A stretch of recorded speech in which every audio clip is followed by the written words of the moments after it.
Brocéliande aujourd'hui est une forêt qui fait 12 500 hectares. Alors, il faut le savoir, sur les 12 500 hectares, il y a 5 000 hectares de militaires qui appartiennent au camp militaire de Saint-Cyr-Couët-Quidan. Ça, c'est l'école des officiers sur la commune de Guerre et de Baignon. Ça prend tout le sud de la forêt, ce camp militaire. D'ailleurs, on démarre l'une des premières vannes de l'après-midi, camp militaire sur la commune de Guerre. Ils ont un humour très particulier. On n'ira pas sur le camp militaire cet après-midi. On va déjà dans le Val sans retour en fin d'après. On ne va pas se faire une double peine. Donc on a 5000 militaires. Il nous reste donc 7500 hectares de forêt. Il faut le savoir aussi, privé à 90%. Voilà, il y a seulement 10% qui est géré par l'ONF, l'Office national des forêts. Sinon, tout le reste de la forêt est privé. Alors, on parle d'une multitude de petits propriétaires. Il y a des centaines de petits propriétaires en forêt de Brocéliande. Et il y a 14 gros propriétaires qui se partagent le cœur de cette forêt. Le plus gros propriétaire forestier aujourd'hui en forêt de Brocéliande a quand même 1500 hectares de forêt. Ça fait un sacré jardin, c'est pas mal.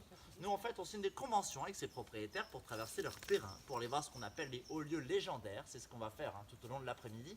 Aujourd'hui, à Brocéliande, on a à peu près 350 km de sentiers balisés dans cette forêt. Donc, il y a vraiment plein de belles balades à faire. On va faire les lieux principaux cet après-midi. Le jardin aux moines, le tombeau du docteur Guérin, la porte de la forêt, et puis ce fameux Val sans retour. Alors, cet après-midi, je vais pas mal vous raconter des histoires sur la légende du roi Arthur. J'imagine que vous connaissez déjà un peu cette légende.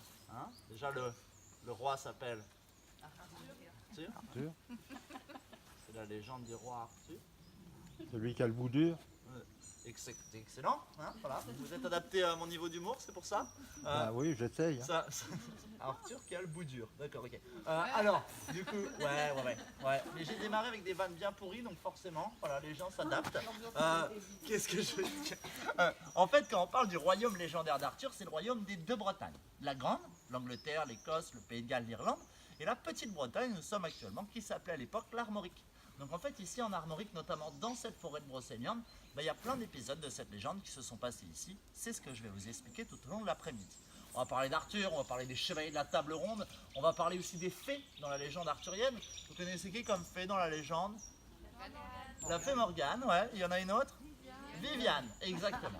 Alors la fée Morgane, on ira voir son territoire en fin d'après-midi, ce fameux Val sans retour. C'est à cause ou grâce à Morgane que ça s'appelle comme ça, vous verrez ça tout à l'heure.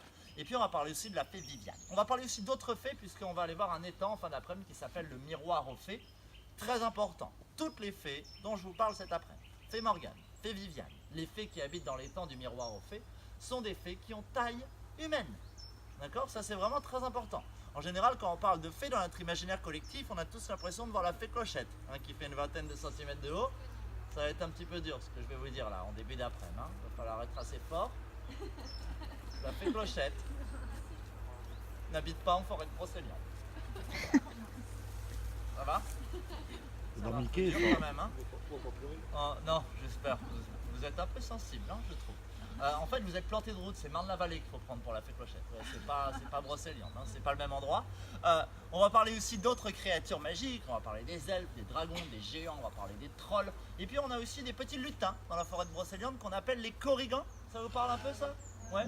À ne pas confondre avec ce qu'on met sur la pizza, ça n'a rien à voir. Ne mangez pas du corrigan, vous allez être malade. Le corrigan est un petit lutin haut comme 3 pommes.